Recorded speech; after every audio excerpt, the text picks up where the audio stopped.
Bonjour à tous et à toutes. Bienvenue à ce webinaire du Handipact Hauts-de-France. Je suis ravie de vous voir aussi nombreux à vous intéresser aux aides du FIP.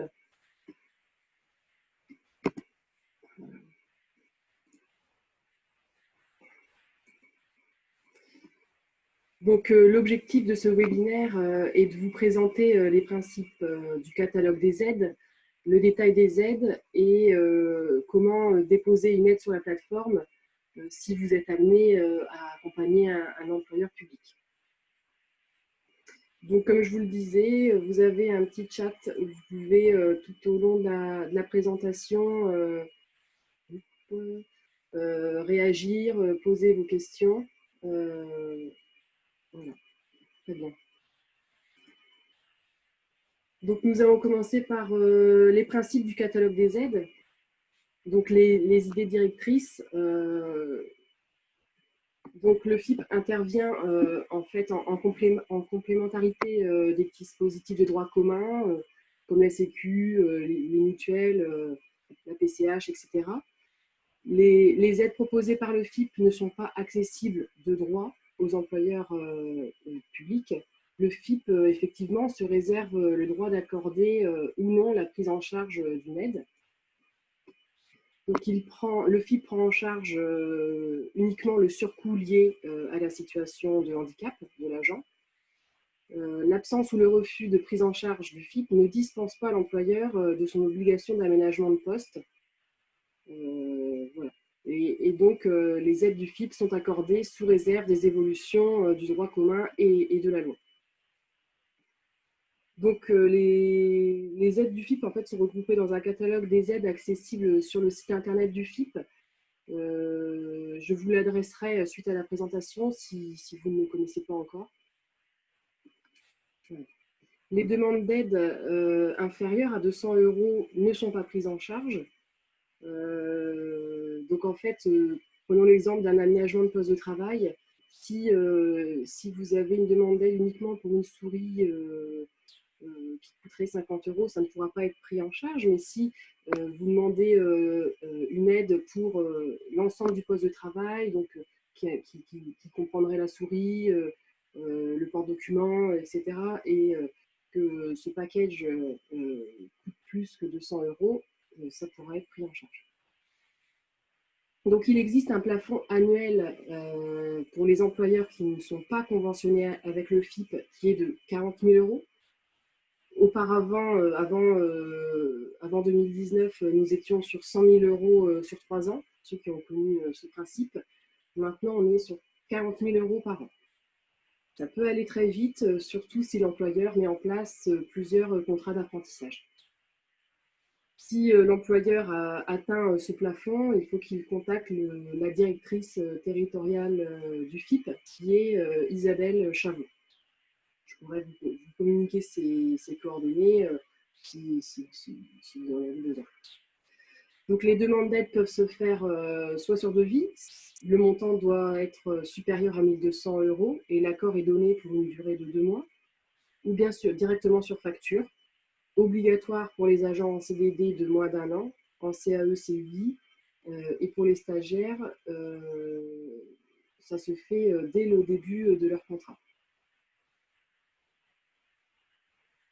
Alors, Monsieur Corot, vous avez levé la main. Je ne sais pas si c'était pour prendre la parole ou pas. Vous pouvez mettre votre question. Voilà, je vois. Le plafond annuel d'aide de 40 000 €, oui, c'est par employeur public, l'employeur qui ne serait pas conventionné.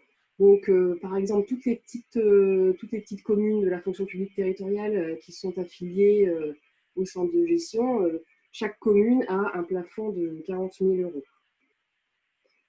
Mais si on prend par exemple la ville de Lille, qui elle est conventionnée avec le FIP, il n'y a pas de plafond. Si vous avez besoin, d'autre part, de la liste des employeurs conventionnés en région Hauts-de-France, vous pouvez me contacter suite à cette présentation. Je pourrais vous la fournir en fonction de vos territoires. Donc, la préconisation médicale du médecin du travail doit être inférieure à 1 an par rapport à la date de la facture ou du devis. Et les factures doivent être inférieures à 6 mois par rapport à la date de la demande d'aide. Voilà.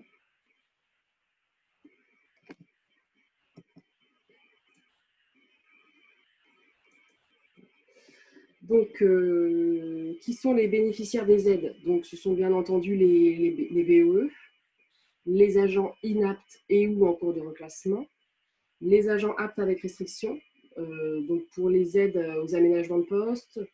Donc, le télétravail, non, il n'y a plus d'aide au télétravail au FIP. Pour les études et formations. Et aussi pour les agents en disponibilité d'office pour raison de santé, uniquement pour les formations. Les justificatifs à fournir, donc en règle générale, les justificatifs demandés pour la prise en compte des dépenses engagées par l'employeur sont la préconisation médicale qui doit être antérieure à la demande d'aide. Dans certains cas, cette préconisation médicale doit être renouvelée annuellement. Pour une demande d'aide, vous aurez besoin aussi d'un justificatif d'éligibilité si l'agent bénéficiaire est BEE, donc par exemple tout simplement sa RQTH. Le statut de l'agent, donc en fait c'est sa fiche de paye en général, et la copie de la facture acquittée au service fait de moins de 6 mois.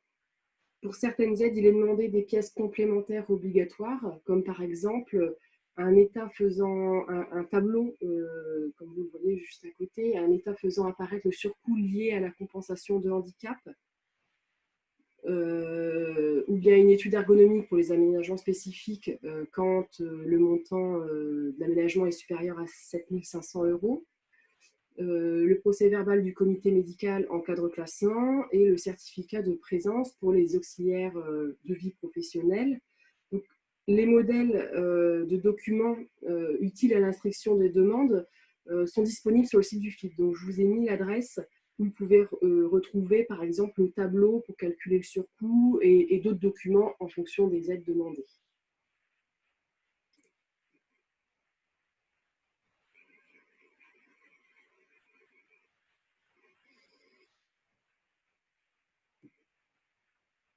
Donc, je reviendrai sur les questions à la fin de la présentation. Le FIP rembourse à l'employeur public les dépenses relevant de la rémunération de l'agent. Donc, dans les cas suivants, par exemple, pour les aides à l'apprentissage, le FIP verse une indemnité représentant 80% du coût salarial annuel chargé par année d'apprentissage. Le FIP finance aussi les heures de tutorat ou du maître d'apprentissage. Les dépenses prises en charge par le FIP correspondent au coût employeur, donc la rémunération brute plus les charges patronales, déduction faite des aides financières perçues par l'employeur au titre de cet emploi.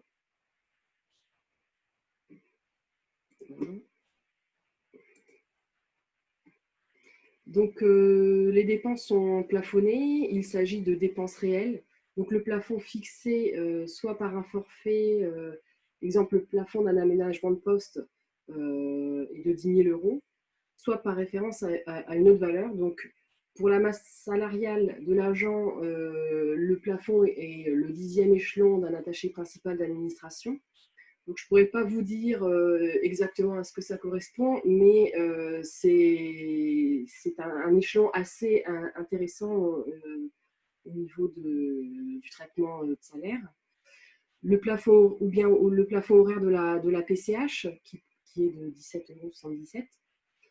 Ça peut être une référence au nombre d'heures de prestation, par exemple un plafond de 7 heures par jour pour les auxiliaires de vie professionnelle dans la limite des 2/3, ou une durée de prestation, par exemple pour le tutorat, le plafond est de 12 mois. Le reste à charge, après déduction des remboursements de la sécurité sociale, de la mutuelle, de la MDPH. Et certains plafonds sont modulables selon le nombre d'équivalents temps plein de l'employeur. C'est-à-dire que quand l'employeur veut solliciter une aide pour des actions de communication, le plafond va être calculé en fonction du nombre d'agents chez l'employeur. Tous ces détails sont repris dans chaque fiche d'aide, au cas par cas en fait. Donc, comment le catalogue est-il organisé?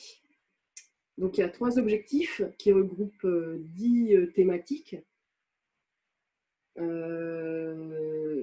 les 3 objectifs sont d'assurer la pérennité des compétences et connaissances relatives au handicap au travail, de favoriser l'accès à l'emploi et de créer les conditions de succès de l'insertion et du maintien dans l'emploi. On va revenir en détail sur ces 3 objectifs et ces thématiques. Donc voilà comment s'organise le catalogue. Donc, il est composé de 35 fiches. Donc sur chacune des 35 fiches, vous avez d'un côté un tableau de 3 colonnes, donc, où sont recensés donc, le statut de l'agent, donc par exemple s'il est fonctionnaire, en CDI, en CDD, apprenti, etc. Une autre colonne avec sa qualité de bénéficiaire, s'il est BEE, en cours de reclassement, apte avec restriction. Et la 3e colonne spécifie aide par aide si l'aide est mobilisable, s'il est fonctionnaire BEE, s'il est fonctionnaire inapte, etc. La 2e page, sur chaque aide, vous y retrouverez l'objectif de l'aide, la description et le périmètre de l'aide, les modalités de prise en charge, les renouvellements quand c'est possible, les pièces justificatives obligatoires et pour certaines des précisions. Si avec ces fiches vous avez encore des questionnements, n'hésitez pas à me contacter. Je suis souvent contactée quand les précisions ne sont pas assez précises en fonction des situations. Donc voilà, je pourrais vous apporter une réponse ou bien vous renvoyer vers les personnes compétentes pour y répondre. Donc, je vous ai mis, oui, sur cette page l'adresse où trouver le catalogue des aides. En fait, il faut savoir que le catalogue des aides du FIP est mis à jour régulièrement par le FIP. La dernière version a été mise à jour en décembre 2019. Donc, on peut s'attendre à une prochaine mise à jour à la fin de l'année, par exemple. Mais pour être sûr, allez toujours sur cette adresse pour retrouver la dernière version du catalogue. Oui, je vous enverrai ma présentation avec d'autres documents à la fin de la présentation.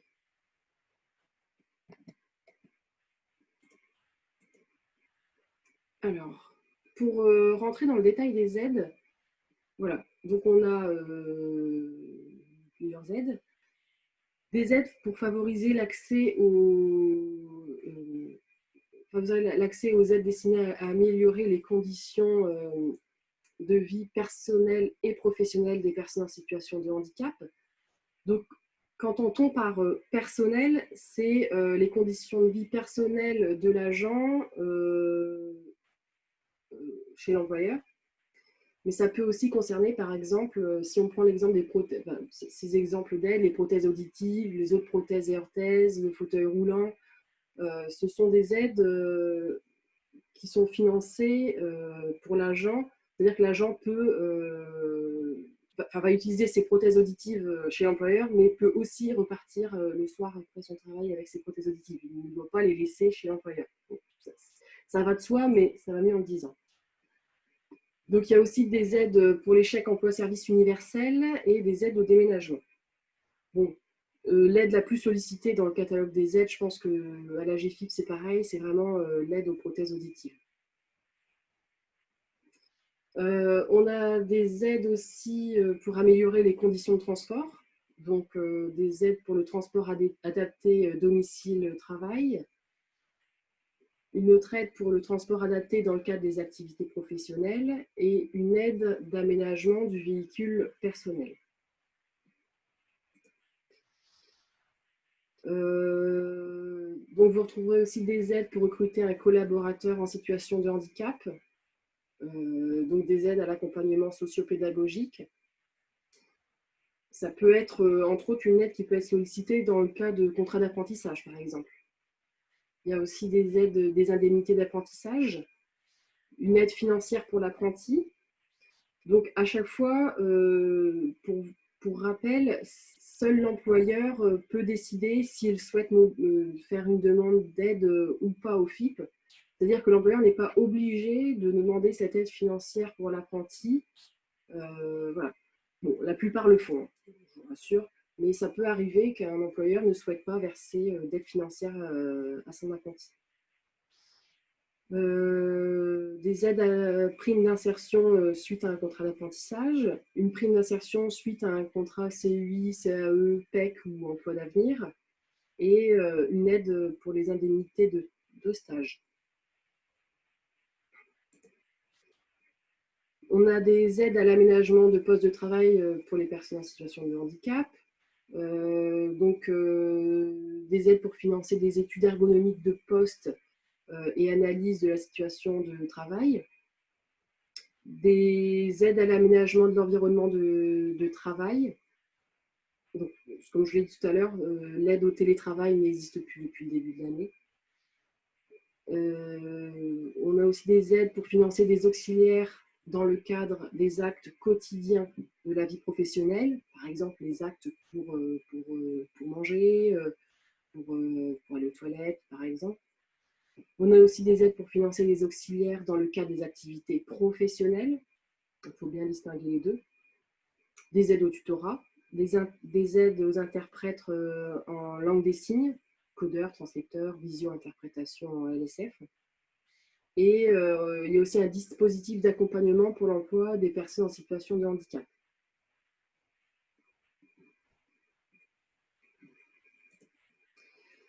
Il y a des aides aussi pour renforcer l'accessibilité numérique, pour sensibiliser et former à l'accessibilité numérique, pour faire un diagnostic d'accessibilité des sites et applicatifs Internet ou à usage strictement interne, pour mettre en accessibilité des sites et applicatifs Internet ou à usage strictement interne aussi. D'autres aides pour former, donc les aides à la formation, donc les bilans de compétences et bilans professionnels, la formation destinée à compenser le handicap. Il y a aussi l'aide à la formation dans le cadre d'un reclassement ou d'une reconversion professionnelle pour raison de santé, et des aides pour financer les frais et surcoûts liés aux actions de formation. Donc ça concerne tout ce qui est restauration, hébergement et transport. Voilà. Mais concernant l'aide à la formation pour une personne en situation de handicap, quand ça n'est pas dans le cadre d'un reclassement ou pour une reconversion professionnelle pour raison de santé, le FIP ne finance pas une formation. Là, ce sera à l'employeur de voir avec, si c'est la fonction publique hospitalière, par exemple la NFH, ou si c'est la fonction publique territoriale, le CNFPT. Le FIP ne finance que pour le surcoût en lien avec la situation de handicap.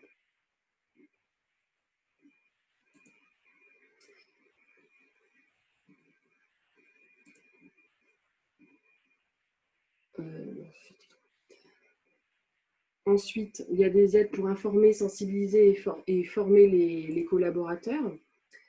Donc, des aides de communication, information et sensibilisation des collaborateurs, des aides à la formation des personnes en charge de l'accompagnement des personnes en situation de handicap, et des aides à la formation à la fonction de tuteur ou de maître d'apprentissage.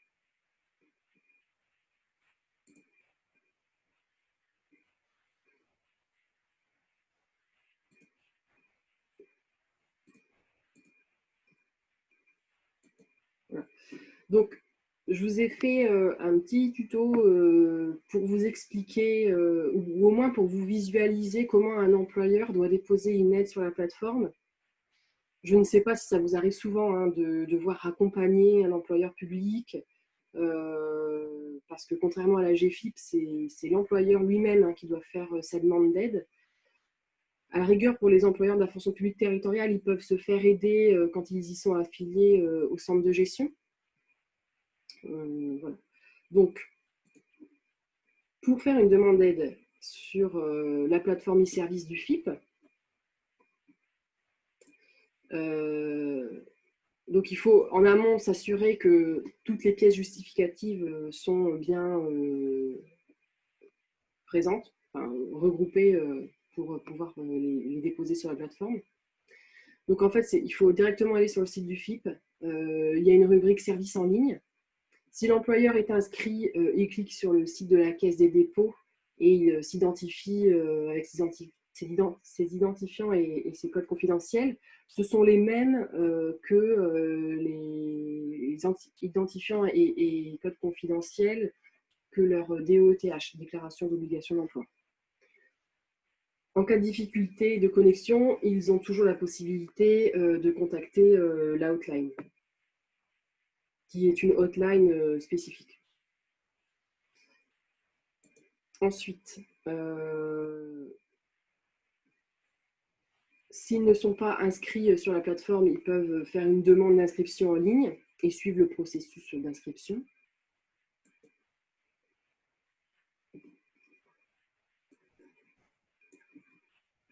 Donc ensuite, quand ils sont identifiés, ils peuvent accéder directement, enfin, ils sont sur leur espace, ils doivent cliquer sur accéder au service. Et ensuite, tout en bas, faire une demande FIP.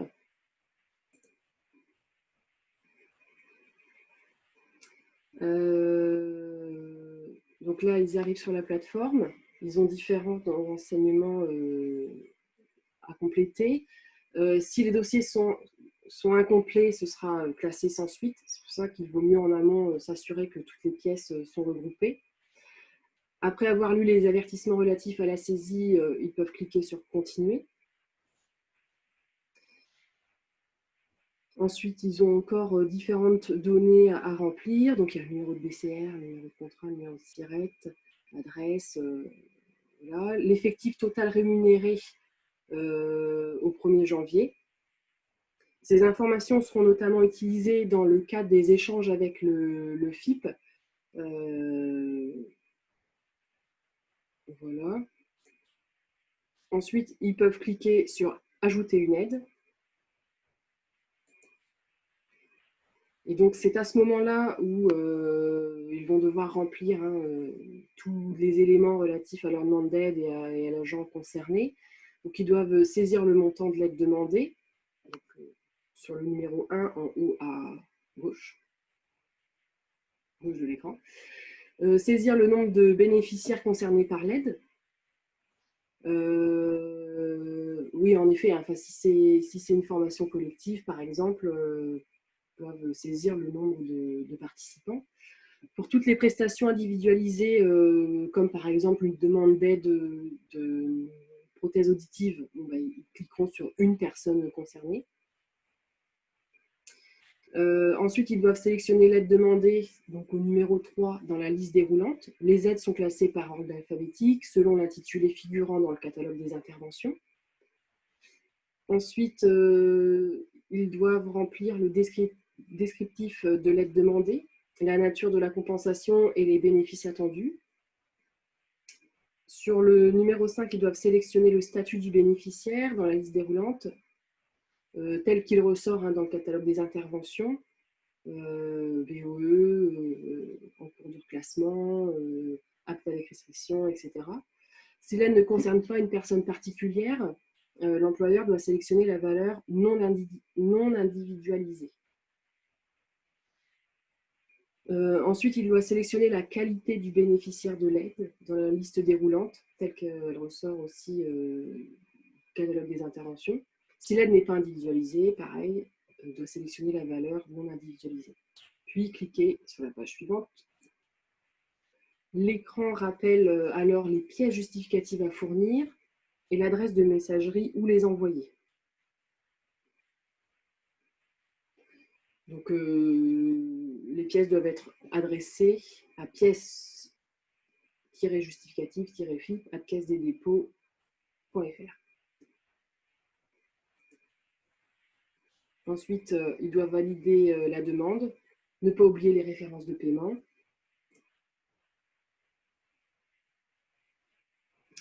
Ne pas oublier de cocher les cases certifiant qu'il est en mesure de fournir les pièces justificatives, cliquer sur envoyer sa demande, etc. Et à l'issue de toutes ces étapes, il recevra un message d'accusé de réception. Voilà. Donc, je vous ai mis aussi un exemple d'accompagnement d'un employeur sur la plateforme des aides. Hop. Donc, on a la demande d'employeur à gauche qui doit être en lien avec la fiche catalogue. Donc, si on prend une demande d'aménagement de poste de travail pour une cuisinière en crèche, donc sur la base du rapport d'un ergonome et des préconisations du médecin du travail. Donc à gauche de l'écran, on a les préconisations du médecin du travail et à côté, on a l'étude de poste réalisée par l'ergonome.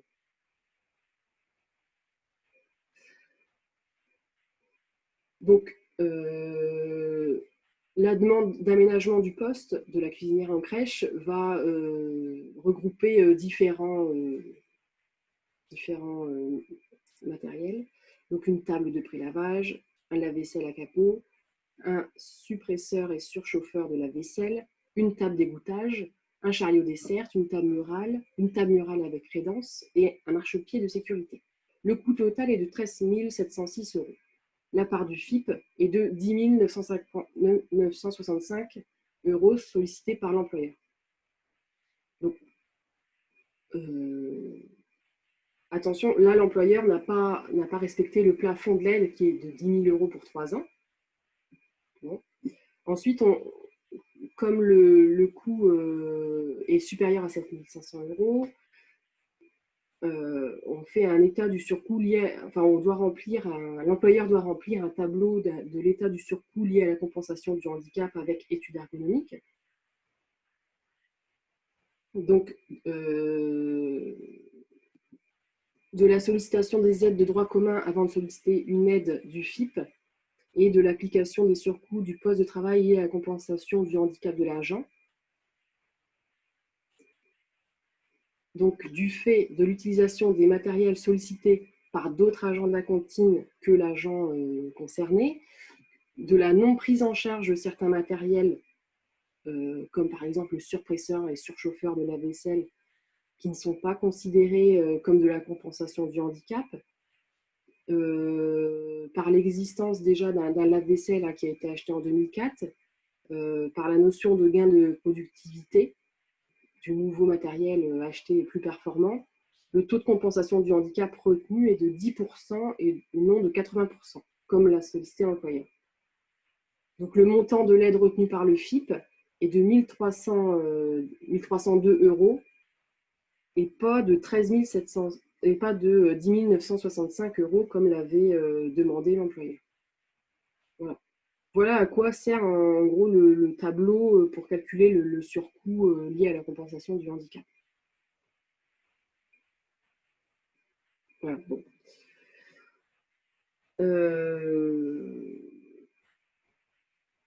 Je vais revenir sur les différentes questions. Je vais essayer de les prendre dans l'ordre. Bon.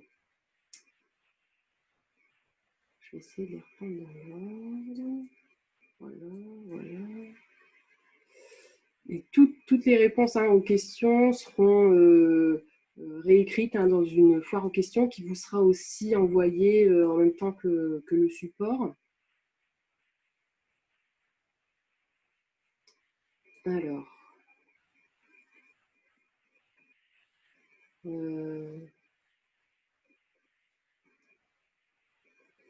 donc le plafond annuel d'aide de 40 000 €. Donc j'avais bien répondu tout à l'heure. Il est bien de 40 000 € par employeur. Frais de formation. Les 40 000 euros incluent aussi hein, les frais de formation. Attention, hein, les frais de formation visant à compenser, liés au surcoût de la situation de handicap. Si vous prenez par exemple une secrétaire de mairie qui est RQTH et qui aimerait se former pour devenir aide-soignante, c'est vraiment un exemple, pour devenir aide-soignante, alors qu'elle n'est pas en cours de reclassement ou qu'elle n'est pas inapte à son poste, le FIP ne pourra pas prendre en charge. Hein. Ce sera au CNFPT de prendre en charge. Est-ce qu'une demande pour un aménagement de poste, par exemple, peut être en partie sur facture et l'autre sur devis? Alors, vous pouvez commencer par faire une demande sur devis. Le devis sera ensuite valable 2 mois. Et s'il est accordé, dans la foulée, vous pouvez faire une demande pour l'ensemble de l'aménagement de poste sur facture. Après, tout dépend. Hein. Si la première partie sur facture est supérieure à 200 euros, faites la demande sur facture. Et si vous avez un doute et que vous préférez faire une demande sur devis, voilà, ça peut être fait en plusieurs fois. Ça peut rallonger les délais en faisant en plusieurs fois. Le PowerPoint vous sera bien envoyé à la fin du webinaire. La prise en charge pour les bilans de compétences. Alors, je vous le remettrai par écrit, hein, mais je ne les connais pas par cœur. C'est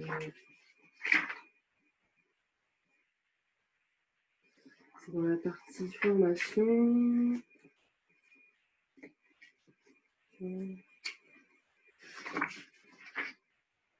Donc, dans la limite d'un plafond de 2 000 euros. Voilà. Sachant que les employeurs, les agents et les employeurs de la fonction publique peuvent aussi avoir accès à la prestation PSOP. Voilà. Qui ne sera pas du coup pris sur une demande d'aide au FIP, puisque c'est une prestation financée dans le cadre de la convention FIP-AGFIP. Est-il possible de prévoir des cofinancements pour de la formation LSF pour les collaborateurs en lien avec un agent malentendant? Ah, non, dans ce cas-là, pareil, pour former les collaborateurs à la LSF, il faut passer par la NFH, le CFPT, ou tout dépend de quelle fonction publique vous parlez. Mais ce n'est pas le FIP qui pourra prendre en charge la formation LSF des agents en lien avec l'agent malentendant. Le FIP peut-il cofinancer un permis de conduire pour une personne BE en contrat PEC dans une mairie si la mairie prend en charge le coût de formation du permis de conduire de cette personne?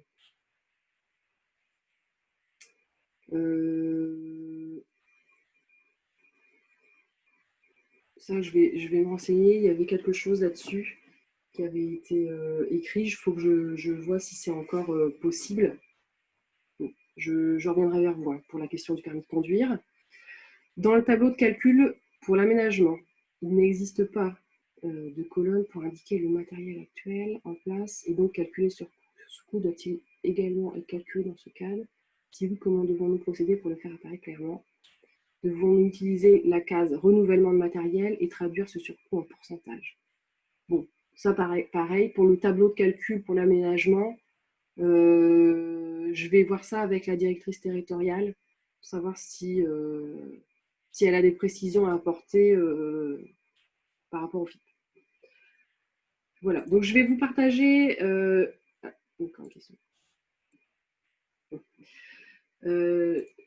Je reviendrai vers vous donc, concernant toutes les questions auxquelles j'ai répondu et celles qui nécessitent un peu plus de précision. Je vais vous partager. J'ai cliqué un peu partout, du coup, j'étais revenue, mais c'est pas très grave. Voilà. Au début de la présentation.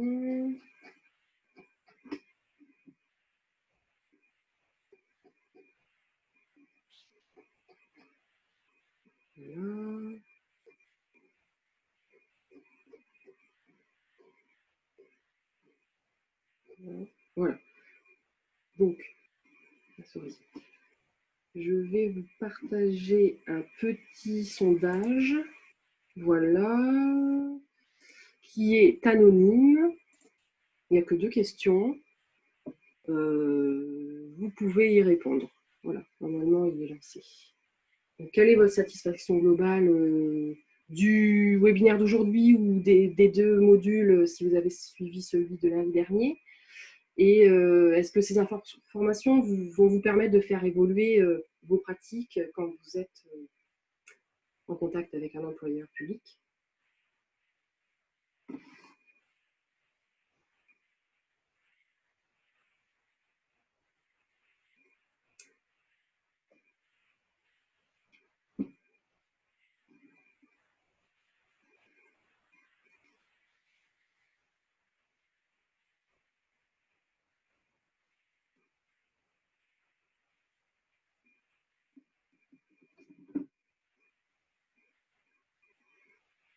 Donc n'hésitez pas,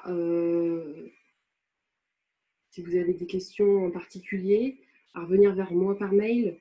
Ou on peut aussi convenir d'un rendez-vous téléphonique pour voir au cas par cas les questions, vos questions.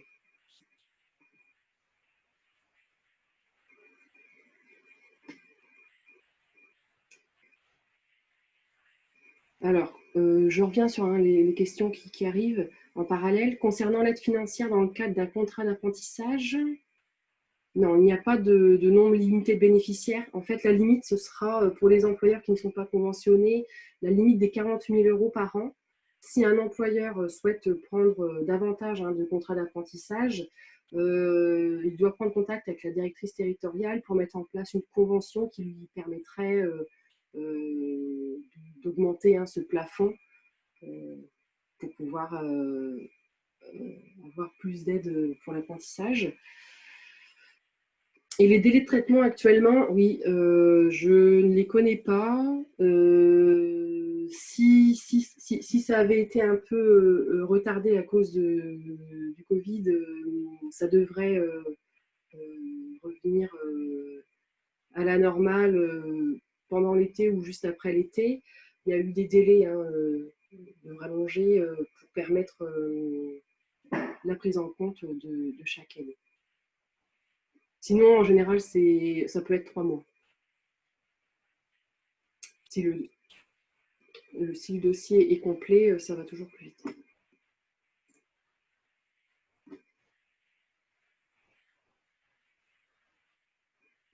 Voilà. Donc, il me reste à vous souhaiter une bonne après-midi et de vous dire à bientôt. Merci.